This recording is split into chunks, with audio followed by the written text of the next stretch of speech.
Yo guys, it's your boy Dylan alongside with my dad over there. What's going on? Happy Super Bowl Sunday, everybody. Just a couple, 2.5 more hours till kickoff. Till the Philadelphia Eagles and the Kansas City Chiefs start the Super Bowl. So we're going to run down some predictions, what we think, our finals of everything, what it's going to take for each of these two teams to possibly win that trophy. All right, and we're also going to be doing the score prediction as well. So that's also what we're going to be doing in this video. And if the camera's laggy, sorry everybody. But to go on with what I think each team needs to do if they want to win the Super Bowl. Well, Mahomes, he's been in this situation 3 times this decade already. And he can pull trickery up his sleeve. That's all I can basically say. And he's literally doing it without not Patrick Mahomes. He's literally doing it without Tyreek Hill. That's one thing. Yep. Because he has Juju Smith-Schuster. McKinnon's been a receiving threat. Travis Kelce. They've just got some weaponry around there. They have Isaiah Pacheco as well, too. That's big. They've been able to utilize him. Sky Moore has been kind of in and out of everything. I do like how Valdez-Scantling was utilized. Something I don't think the Bengals thought he was going to be able to be used in the AFC Championship game. I do know they brought Clyde Edwards-Helaire back off in. He is healthy to play, so what place will he be utilized in? That will be pretty big in the running game for both of them with Clyde Edwards-Helaire and Pacheco. So those are things to keep a look on. But go ahead with yours. And for my Eagles, what they need to do, man, I don't know if I can even pinpoint one trouble out of them. The reason why I say that is because defense really strong. They have recorded over 70 sacks, almost 80. Yeah. And Jalen Hurts, he's running the ball decently. 13 rushing TDs. Yeah. He's just finding gaps, going. That's something that the Chiefs defense needs to do. They need to stop Jalen Hurts. Right. And also, what the Chiefs also need to do versus they need to really get that O-line up. I mean, they have a good O-line, but they're really gonna need to be on their A game. I think both teams are gonna have to be on their A game. Yeah. Today. Not just one.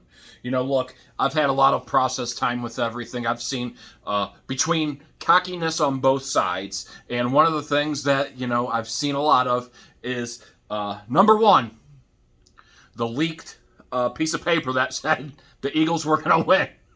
If you put money on this game or whatever, if you do, in whatever states it's legalized betting, please do not predict that score because most likely it's not going to be that score. I'd be surprised if it was the score that was in the leaked thing that the Philadelphia Eagles won. The gameplay was only 3 hours and X amount of minutes. The MVP was Jalen Hurts. Look, it's going to be a good game on both sides of the ball, guys, between Kansas City and the Philadelphia Eagles. I think this is going to be one of the most exciting games that we're seeing quite in some time between Jalen Hurts and Patrick Mahomes. 2 young quarterbacks, out there being able to utilize abilities to run, to be able to make throws, have a deep threat of everything. Now, keys.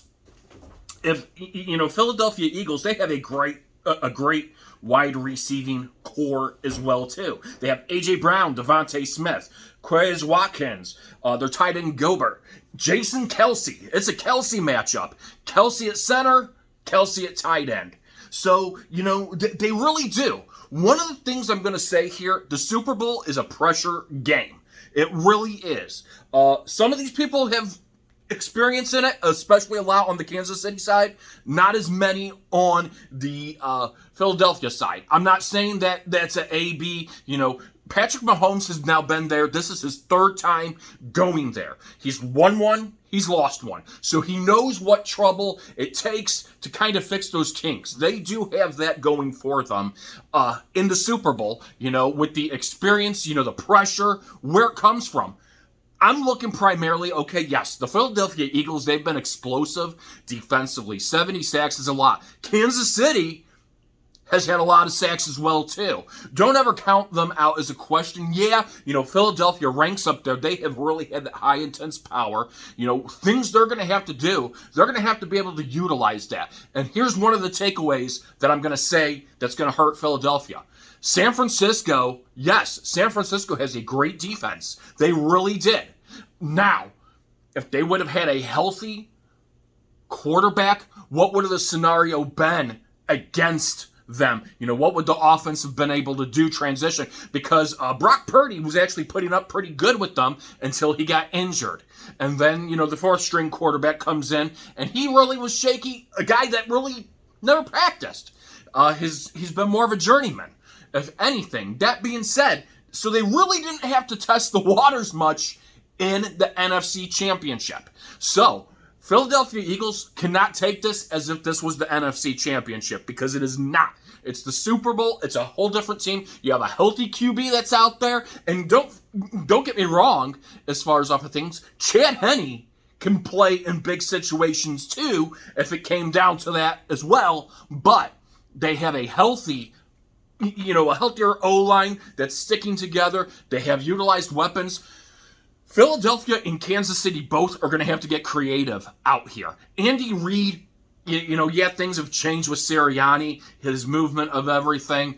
That being said, Andy Reid knows Philadelphia quite well. He was a coach there. He went to the Super Bowl with them. He has experience in that Super Bowl. He has that passion. They're hungry. Here's a team that was not even supposed to be in it this year, and I'll get back to that in a few seconds. But for Philadelphia to really be able to come out and win, that defense is going to have to continue utilizing what they've done all year and show that, as well that offense is going to have to be able to utilize what they've been able to do all year, with being able to keep Jalen Hurts moving, as well as being able to have those receivers in court to be able to catch. So those are going to be big things there. If their defense and their offense can play like they've utilized throughout the majority of the season, I think they're in good shape. They have that possible chance. That being said, let's move over to Kansas City. Shaky at times. Offensively, there's been games where they've been so close. Everybody. One thing that I want to point out here. Kansas City was not supposed to be here this year, guys.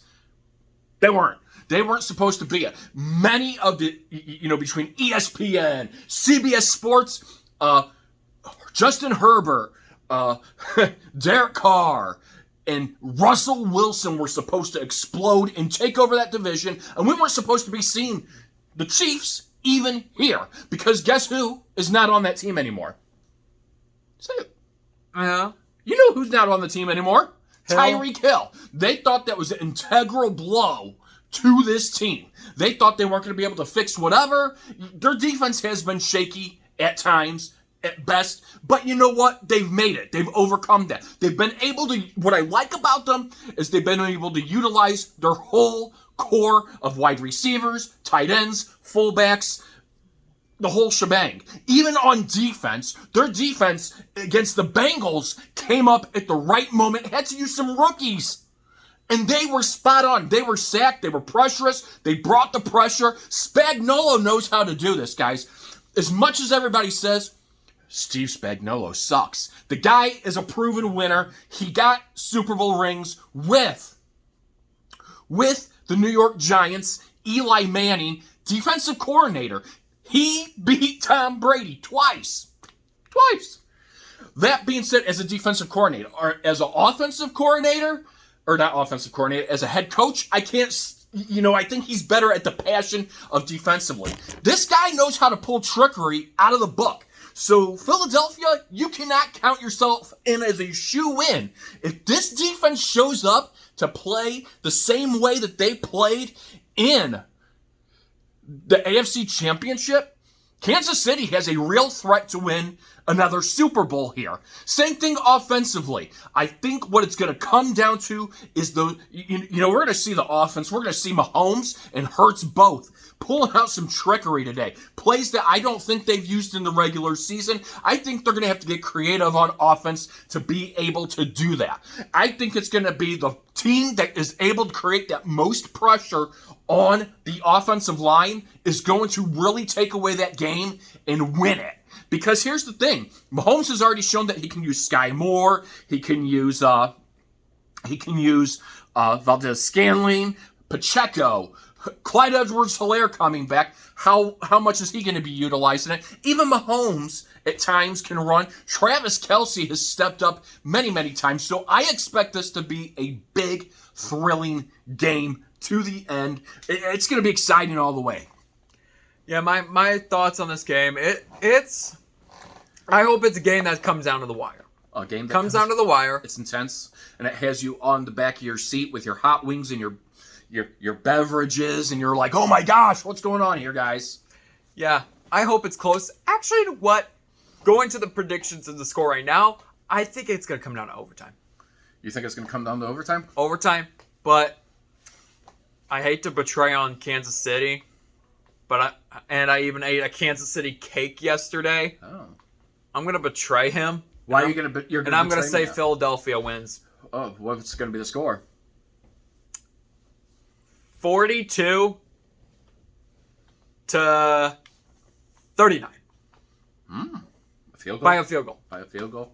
You know, it's something that I've kind of looked at as well, too. Looking at everything. Both teams are great, no doubt about it.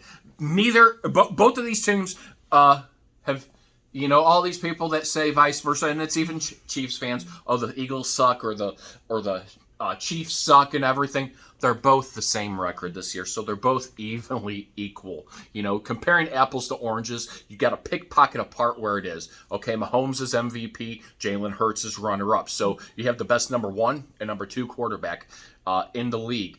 You both have great tight ends. You both have great wide receivers out there. Defensively, sacks, both teams are, you know, yeah, there's the abundance more by the Eagles in sacks, but the Chiefs are dangerous at sacking as well, too. So these two teams, even though, you know, the defense is stronger on the Philadelphia side, the Chiefs do have some comparables in there that can play a big factor. I usually say defense is the thing that usually wins games. Usually it is. Yeah, your offense has to negate that and be able to score points. I think both of these teams are going to be able to score points between Philadelphia and the Chiefs. However, I think the defense that comes out and does better, and the team that creates more pressure on either QB that forces more errors out of the QB, makes them have to scramble, make those errors, those crucial mistakes for turnovers, fumbles, interceptions, etc. That's where it's going to come down to. And I just think the Chiefs are going to come out here knowing the experience that they have. And they are the underdogs, guys. They are the underdogs in this game. So they are going to have to come out hungry. They have had to prove themselves all season long. I think at the end they're going to prove themselves. 31-27 is going to be that final score. The Chiefs win 31-27. Patrick Mahomes is your Super Bowl MVP. Mm-hmm. And I forgot to predict my Super Bowl MVP. I'm gonna go spoiler over here. How about one of the Kelce brothers from Philadelphia? Jason Kelce. Jason Kelce is the MVP. I'm gonna go bold over here in this one. I'm gonna go extremely bold on this one. You could. I mean, there's nothing wrong with it. I mean, you guys can also predict bold predictions in the comments down below. I'll accept bold predictions. Any prediction, you can comment down below on who you think is winning Super Bowl 57. And also, this is gonna be a close game. It is. It's going to be a very close game. I think it's going to be exciting. I think it's going to be... I hope my betrayal can work. His betrayal, he always betrays, guys. He goes all the way up into it, and then he goes, oh, I want the winning team. So watch it. By the end of the night, if Kansas City's up in the lead, he'll be cheering for him again. So I told you they were going to win. He was probably the person in his... thing that he did yesterday, his voting, who's going to win the Super Bowl. I believe he's probably the one that picked the Philadelphia Eagles. I did not pick the You probably did. It's okay. You don't have to be afraid of it and everything. I don't vote. As far as I don't vote. You probably did vote. All right. But that's really exciting. We hope you all are watching the Super Bowl, and hope you all are as excited as what we are. And then tomorrow, after the Super Bowl, because of the time of it and everything, I don't think we want to do a video later tonight, depending on the time and everything. We are going to give our prediction reactions of what, we think went wrong for the losing team and the winning team. So be as excited as us. Happy Super Bowl Sunday. And If you guys want to see more content like this, please smash the subscribe button and please smash the like button. If the camera's laggy, again, my apologies. yes, he's been cheering for Philadelphia so much he's been taking pictures. No, He's been in there. phone is Go Jalen Hurts. my phone is cracked. Bye.